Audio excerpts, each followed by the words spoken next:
Welcome everybody back to the Point 3 podcast. We're hitting the emergency button. We need to have a meeting. The state of the MCU. We're about what, like a week, almost two out of Secret Invasion. Yeah. People are saying all kinds of things. Secret Invasion sucks. Oh no, it doesn't. It's not that bad. The MCU is over. The MCU is a shadow of what it once was. There's a lot of issues within the MCU, and at least for me personally, some are definitely founded, right? I do think that there are some good reasons why people feel the way that they do, and I personally agree with some of them. There are others that feel blown out of proportion, right? Where they're like something that we've talked about. Why do they make certain decisions with certain characters? Why didn't they kill this one off? Why did they save them? Why are they bringing them back? Why don't they feel as important? Why don't? So it's the ebbs and flows of the MCU right now, right? If you had to describe it, Lou, for yourself, how would you describe the MCU with as little words as you could or as possible? Ooh. If you could, in one sentence. Wow, is it weird? My first thought was to say spaghetti. I don't think so. I mean, it's after the Flash. It's almost an apt thing to say. I don't think it is spaghetti though, because I think the MCU is spaghetti in the sense of before you put it in the boiling water. I think people are perceiving it as it's what you get when you take it out and slap it on a plate, but I think it's very clean. I think it's very streamlined. I think it's very predictable in a lot of ways with a lot of unpredictability attached to it. But I think it's clean. I think the fandom is making it muddy, right? We go back to what we talked about in one of our very first podcasts, state of the superhero genre, right? Let's talk about superhero fatigue. I don't believe that there is superhero fatigue. I think there's fandom fatigue. And I think a lot of that has to do with social media. And you just feel like you can't enjoy a lot of these projects for two reasons. One, if you do enjoy it, you're going to get swarmed in the comments when you want to actually praise something on social media. And two, there's fear that whichever way you go, you'll be in the minority. And you kind of stop and think like, maybe this wasn't good. Maybe I didn't really love this project. Maybe I just... the MCU's dead. If I don't like it now and most people don't like it, then it's not for me. Yeah. There's a lot to it. And I think for the first time, I don't think these situations right now, when it comes to from a studio standpoint, directors, casting, writers, and then ultimately the delivery platform of movie or Disney Plus, I have issues with streaming services, period, personally, but it's large, but I think we're making it all a lot bigger than it actually is. Yeah. In a way. Yeah. If I had to describe it in as few words as possible, I would say it's like doing a jigsaw puzzle without the picture, without the full picture. That's fair. And that's frustrating to people, right? Because they'll have one corner of the MCU and then they have the other corner. And they're like, but how do we get that? I don't know. I don't understand. I don't get it. So I don't like it. Therefore, it sucks. Yeah. I don't understand it. Therefore, if you like it, you must be either really dumb or really smart.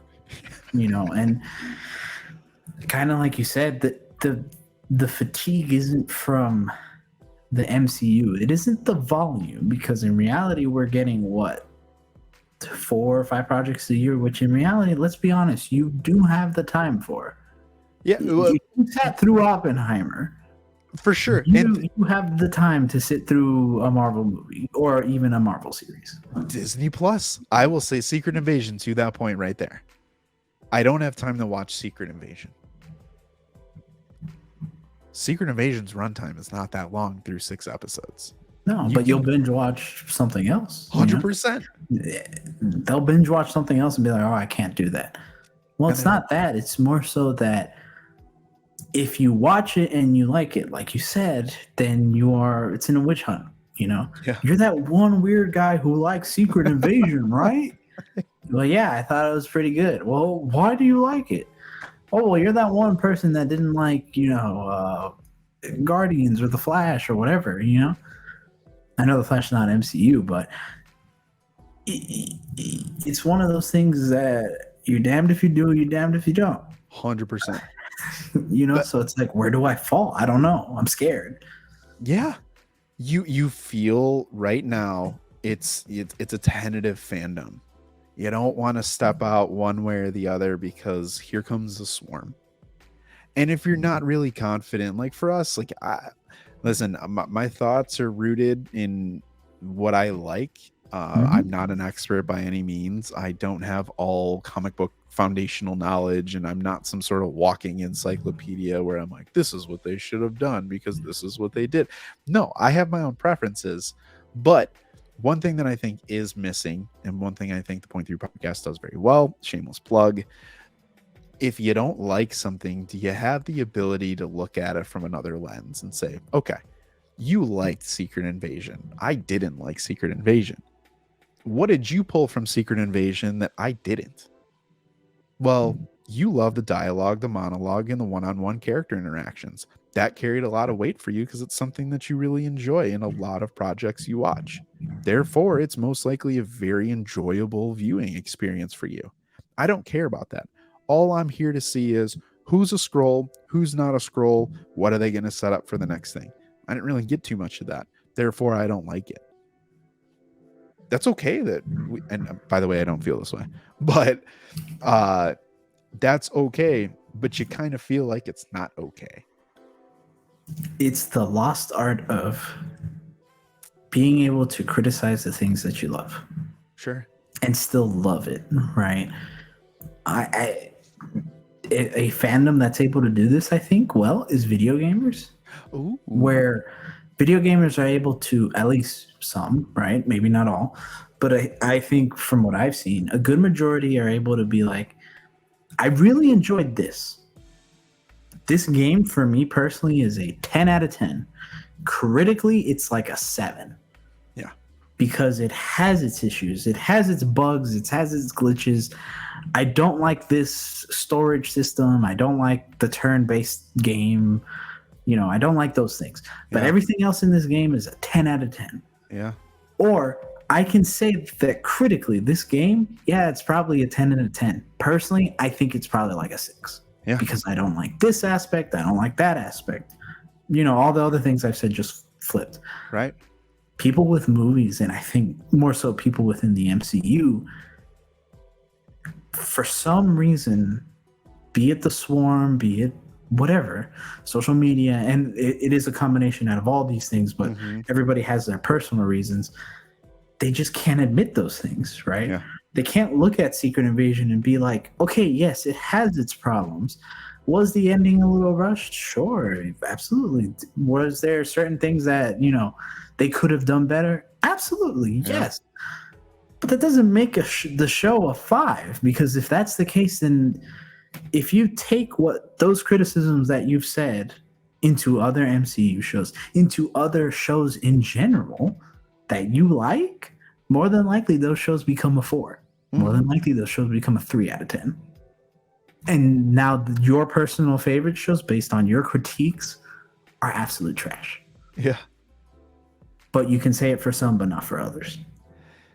And that's what you get. It's that mixture of what I'll call like not keeping the same energy, right? When people are like, keep that same energy when it comes to this project and this project. Like, you like this one, you don't like this one, but based on your logic, if you apply that to your other one, you're looking at like garbage, right?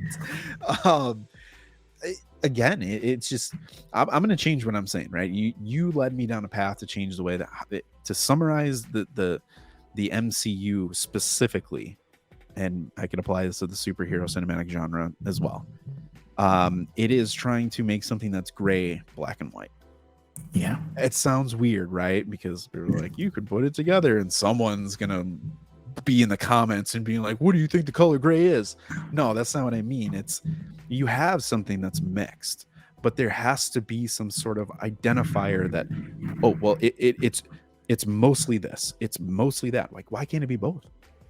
Why can't it have some good and some bad? Just because I'm more vocal on something I maybe didn't like, people are going to be like, oh, you didn't really like this project. Was it like a 4 out of 10? Fun fact, a 7 out of 10 and for whatever reason in 2023, I don't know when this started, is mid. Like, it's not good. It's not. That's not the case. Like, That's above average. like, if I were to take a score out of 10, I'm not someone that loves ranking things and putting like No. quantitative or quality, whatever the word is. I don't like assigning a number to something. I prefer tiers. I think the world can be cleaner in tiers, Yeah. potentially. But yeah, like, yeah, I thought it was a 7 out of 10. They're just like, oh, you thought it was bad, huh? And I'm like, no. No. No. Well, even look back at if you haven't, we talked about the trilogies on a previous Point 3 podcast yes. episode. We highly suggest you go listen to that. But when we watched back some of those trilogies, and we were like, I didn't like this movie or that trilogy. I don't know if I really think it's that good. And that's all pre, multiverse saga. That's the golden age of Marvel. How many of those movies did we look back and we were like, that movie kind of was Yeah. But does that make the entire MCU? Did that make the Infinity Saga trash? Because let's be honest, it wasn't just one movie. There's a few. There's a few if not stinkers in the Infinity Saga. But yet that didn't make the MCU trash. And there were a lot of also just kind of average to slightly above average films in the Infinity Saga. Yet here we are being like, that's what we want. We want that. Give us that. Secret Invasion sucked. The Marvel sucked, even though we haven't seen it. Oh my gosh. Give me Iron Man. But wait, when Iron Man came out, you were like, Iron Man kind of trash. Iron Man 2's not good. And don't even talk about Iron Man 3. Yeah. So, oh my god, the Marvels are trash. Yeah, I legitimately, I've seen comments on social media that like the Marvels flopped, and I'm like, did you see it? When did you see the movie? Like, are you Kang? Did you travel back? And are you telling us what happened? Because that we don't know. Yeah, that dude, it's interesting enough to see modern audiences in the MCU of the reaction, because again, I'm going to stick on social media on this, and I'm not saying I'm blaming social media, but social media has really been a catalyst for people to be, I have to be the first to say something, and I really could be the first to say something about it. And now here's the question, do I double down on it? So when I actually get into, for example, Loki, I see the Loki trailer, I'm going to be the first person to say, no good, it's mid. Now when I go actually watch Loki episode by episode, week by week, I'm looking for how can I get ammo to back up my initial statements to support my claim of Loki is mid. And I'm missing all these other things. It's something that I say, and it's easy. I'm looking for red in a sea of blue. You're missing all the blue because all you're focusing on is the red. Yeah, that's perfect. And that's why I say that the MCU specifically in superhero movies, it's very difficult to watch them one time and have a solid concrete foundation of like, this is this, this is this, this is this. Yeah. A rewatch is so necessary. 100%. And also going back to the social media thing, it's also the fact that social media is a tool that's given everybody a way to voice their opinion. Yeah. And that's great. I mean, heck, that's how we met and we do what we do now. Mm-hmm. Yet there are people, and I would say probably the good majority of social media, that they're like, my opinion is what matters most. Sure. And your opinion is just wrong. Yep. Even if you bring up good points. Yeah. I don't care. I said what I said. Therefore, you have to listen to me, and I'm right. Right. And that makes people kind of afraid to defend some of the shows that they like. I do believe there's a good amount of people out there that saw Secret Invasion and were like, no, I do like this. Yeah. But because they're like, if you dare say that you like Secret Invasion, heck, if you dare say you like She-Hulk, what's gonna happen to you? Yeah, But I'm not scared. I like She-Hulk. I loved She-Hulk. I thought it was fantastic. I loved it as well. But more than likely we're gonna get that one comment, that one guy. Well, MCU sucks and all this other garbage because they feel like they are the right opinion. And I can't sit here and have a civilized conversation with you about why maybe you're wrong, but why maybe I'm also wrong. Mm-hmm. And willing to accept that. Or maybe just willing to accept that we can disagree. We can disagree. That doesn't exist. Enjoy it both ways. Yeah. I've had a few things online where like I like commenting. I like getting perspectives. Again, if you follow us, I mean, you're not going to get blown away by my numbers on social media. So there's no ulterior motive there. I simply again, this is how we met, right? It's how you foster a relationship. And it's a great creative way to have conversation if done right.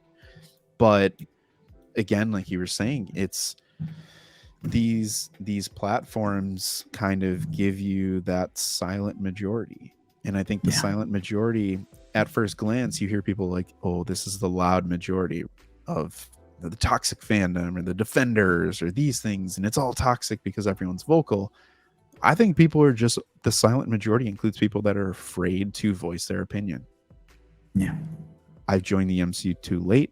I'm afraid to ask a question. I don't know what Rhodey did in Civil War, but I saw that there's something going on. I'm curious of what it is, but people are like, how dare you not know what Rhodey has done, even though I've had him as a bottom 5 character in the MCU for the last 15 years. Yeah, okay. And couldn't tell you 3 things he's done. Yeah. But that is one thing that I do say. If you're watching or listening to this, one thing that we've created a foundation here at the Point 3 podcast is really that key thing that Hero Scroll said. We're giving our opinions, but it's your perspective. And these conversations add to your perspective. Whether you double down and you just say, no, I'm gonna stand firm. I didn't like this. Or you're like, I didn't see it that way. Maybe I want to learn more. Maybe I changed my mind. It's okay. You can change your mind. If you felt a certain way about something, you can feel differently about it. Absolutely. There's nothing wrong with that. Yeah. So nothing wrong with it. We'll see. We'll see. Give me your 5-year prediction. We have the same conversation again. State of the MCU. It's hard to say. It's hard to say because I do think it's just gonna depend on how well received the projects that come out are, and some of the casting news and some of the stories around it. So it's hard to say. I really hope, though, we are back to a ground where we can at least have that conversation and be like, hey, if you think I'm wrong, that's cool. And if you think, you're right, that's cool too, or whatever, the opposite of what I just said. We can both just enjoy this. Yeah. And even if you don't, then we can move on and enjoy the next project. Yep. I'm very curious to see how this conversation goes once the MCU mutants are front and center. So check back to the Point 3 podcast. I'll give you some insight on kind of what some of the comic runs, maybe some insight from fans during that time, what they thought, some writers, really kind of jump into the time machine and kind of set the stage for what most likely is coming down the pike for the MCU in the future. And I think it's safe to say Division does not go away, whether it's on screen, on page, or on Twitter. So. Or X. Yeah, or X. Sorry, yeah, Twitter doesn't exist anymore. Twitter's gone. You put it right next to the MCU, baby. Bury it. That's it. But no, we appreciate all of you. Again, drop some comments. Let us know what your favorite part of the MCU is. Spread some positivity when it comes to that. You can drop it here in the comments on YouTube, social media, TikTok, Instagram, and check back for our next episode and videos. We don't just talk about the MCU, but we love talking about superheroes in general. You have the comic aficionado, Hero Scroll over there, so we'll be dropping some knowledge. So definitely check back. And with that, everyone, keep watching, keep reading, and keep nerding out.